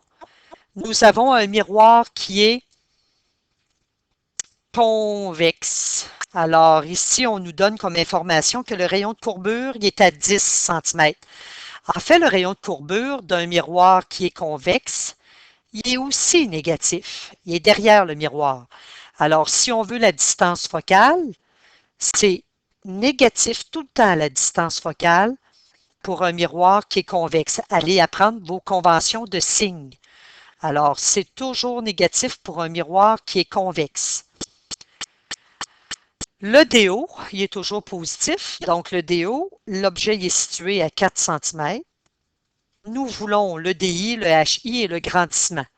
Alors, nous allons utiliser la formule qui est 1 sur F qui est égal à 1 sur DO plus 1 sur DI.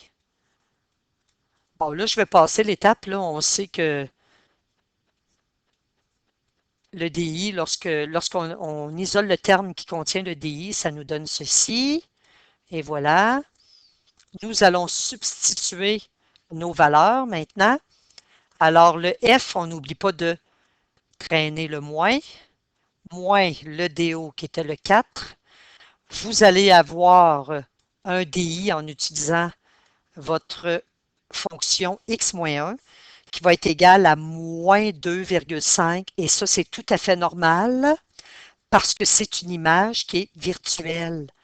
Elle est droite, elle est derrière le miroir. Et voilà, c'est pour ça que nous avons un moins. Le moins associé au DI, ça veut dire qu'elle est virtuelle, elle est derrière le miroir. Et voilà. Ensuite, on nous demande de calculer le grandissement. Alors, moins DI sur DO, on va substituer moins, ça se suit, ça veut dire positif, divisé par le DO qui était il était de 5, pardon, il était de combien? Le DO, il était vraiment de 4. Oui, il était de 4. Donc, de 4 centimètres. Alors, nous obtenons, sur mon document, j'ai fait une petite faute. Je vais corriger tout de suite. Alors, nous obtenons un grandissement qui va être égal à... non, c'est vrai, elle est vraiment située, pardon, excusez, elle est située, je reviens là, je me suis trompée avec, elle est vraiment située à 5 centimètres. Pardon, là, on l'avait écrit tantôt, mais je pense que je ne l'ai pas écrit correctement. Quand j'ai posé mon problème, je m'excuse. Elle est à 5 centimètres, je m'excuse. Alors, on revient ici, là. Là, il est tard, il arrive 1 heure du matin. Hein? Voici les effets de la fatigue. Alors, 5, et voilà. Je m'excuse. Alors, le 5 centimètres. Nous allons donc avoir un grandissement qui va être égal à moins, ça veut dire plus. Alors, qui va être égal à 0,5. Ça veut dire qu'elle est plus petite, hein, parce que le grandissement il est inférieur à 1. Donc, elle est plus petite que l'objet. Elle est la moitié de l'objet, en fait, l'image. On va aller la mesurer. Alors, on sait que le grandissement est égal à HI sur HO. La valeur positive du grandissement, ça veut tout simplement dire que l'image, elle est droite. Alors, on va aller isoler le HI, ce qui va nous donner le grandissement fois le HO. Nous avons HI qui va être égal à 0,5 fois le HO, qui est égal à 4 cm, ce qui va nous donner 2 cm. Donc, elle est la moitié de la hauteur de l'objet. Pour ce cours-ci, je n'ai pas tenu compte des chiffres significatifs. Je ne voulais pas alourdir euh, tout ça parce que c'est quand même un gros cours qui était assez demandant au niveau concentration. Alors, c'est terminé pour les miroirs convexes et concaves.